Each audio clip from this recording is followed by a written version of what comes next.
name is Spore, and I'm from Agricola in Cosmos Redshift 7. Are you familiar with it? Lovely this time of year. Anyway, what am I doing here on this planet? Well, I've come to help the human race, of course.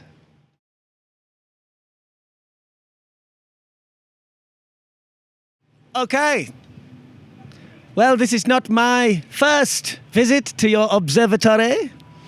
I have, in fact, visited at all of the BLUEDOT festivals. From the first one 4 years ago, something like that. I've stopped counting them, but I have been attending them all. And yes, we have been subjected to extremely generous invitations year upon year.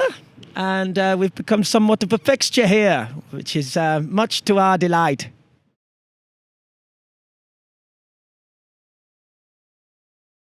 I am from there. I know.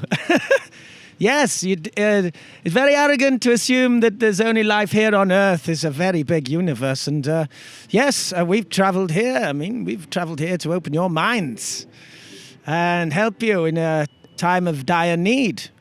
But yes, of course, there's life out there. I'm a living example here in your midst.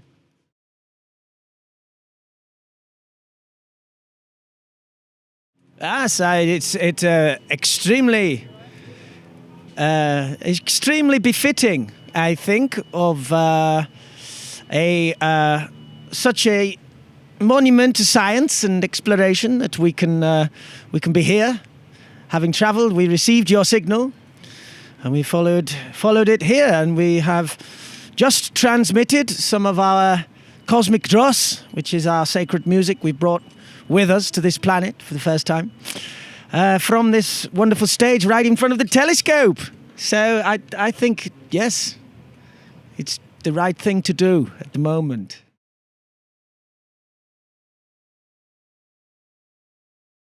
I liked the Apollo mission. I watched a film about it. It showed them going there and coming back again. It was lovely. Very exciting. In fact, we, in preparation for this weekend, knowing it was a special anniversary for you humans, we ourselves went to the moon. And we filmed a little video ourselves, which is there on the internet if you like to use the internet. The song is called Moon, and you can you type Henge Moon into your special tubes, and you can watch us performing there from the moon, and it was very special. I had some of the footprints still around there. It's pretty desolate, actually. It's pretty desolate, but an interesting, a lovely view of the planet Earth, which is, I know you will agree with me, is absolutely gorgeous from space.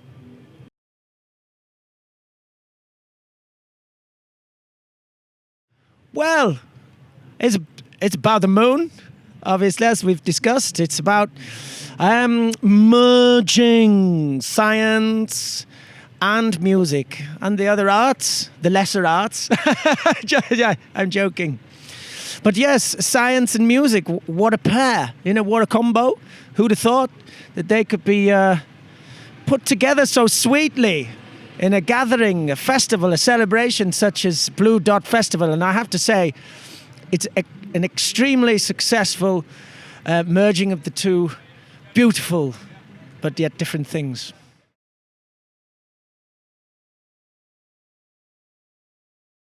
Yes, we have travelled to BLUEDOT with the express intention of delivering a dose of cosmic dross from this Lovell Stage to the humans who are gathered there, and to observe the effects of cosmic dross on their central nervous systems. And it was about an hour ago that the experiment took place, and we have been able to ascertain that it was a successful experiment. We have seen the proliferation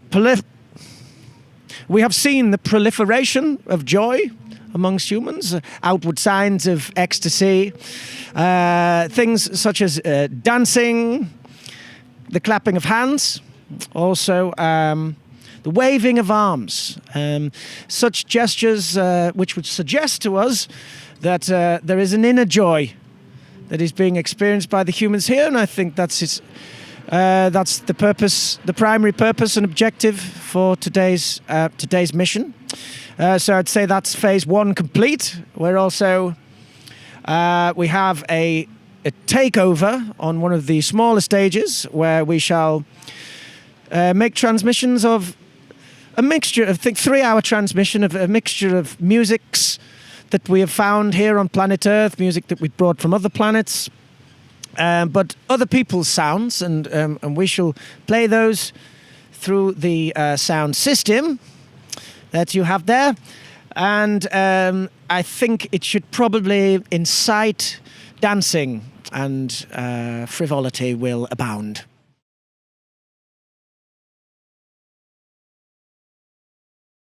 Flipping hell, yeah. Absolutely. There's those Kraftwerks. Yeah, I'm going to watch them.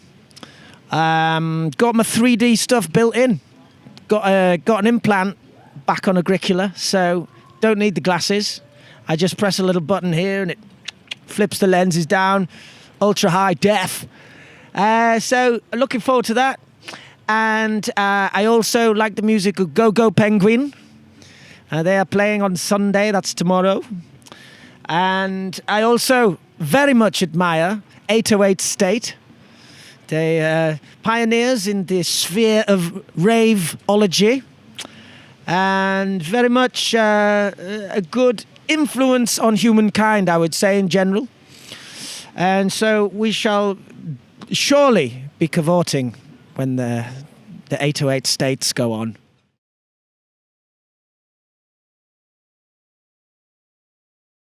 I've seen many worlds, and I do hesitate to condone the use of the word perfect world. I've seen some, I've lived in some kind of utopian scenarios, but I think perfection is boring as well, but we should be striving for something better and improvement, and I think that's maybe what you're getting at with what you say. What does a better world look like? Well, you know, I don't know what the future of planet Earth looks like. There's some dangerous, there's some dangerous things in that you have to deal with, and you're vulnerable here on this beautiful planet. You're hanging in space, you know, you've got no protection, which is why I think you should not confine yourselves to Earth, and you should seek homes elsewhere on other planets and seek to colonize space in order to preserve your species. But I mean, when I speak of the utopias that I have lived on, and we have, you know, in comparison to, say, planet Earth, you've got a monetary system that doesn't exist there. It's pretty much cooperative sexual selection, and I don't know if this will take off on planet Earth, but sexual selection is based on social consciousness, and that wheedles out all of the bad eggs. You know what I mean? Yes, there's various ways to improve your world, and I think you know very much yourself, and I think joy, and I think also do not underrate or underestimate how important playfulness and silliness is to your future evolution towards a better life for your species. If you look back into your history, I was fortunate enough to observe. I've been observing humans for millennia now. I didn't know if you knew that, but I thought I'd better know.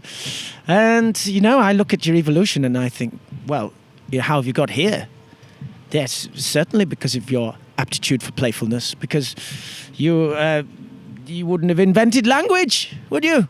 You've got to make some silly sounds before you can start assigning meaning to them. So, you know, I say well done. You've done really well so far. You've got a little bit of a way to go and some hurdles and obstacles to overcome.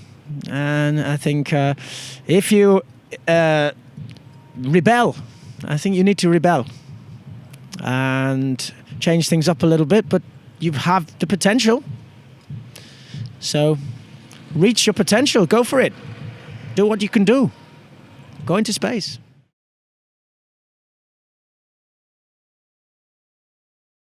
Ah, yes. Take anything back from Earth. Okay, well, I do have plans actually to take something back from Earth. You may or may not know that I've been traveling with, I mentioned Nom. He's from the Sirius star system. And we've been traveling together. And also we rescued a Venusian specimen from the apocalypse they had there. But we do, that's 2 of 3, but there are 4 of us here on Earth, and one of them is a human being. His name now is Grok, and he plays synthesizers, an Earth instrument, with us when we do our cosmic transmissions here on planet Earth. And we've had a little discussion about, you know, maybe when we do eventually leave this planet, whether he wants to stay on planet Earth or come with us.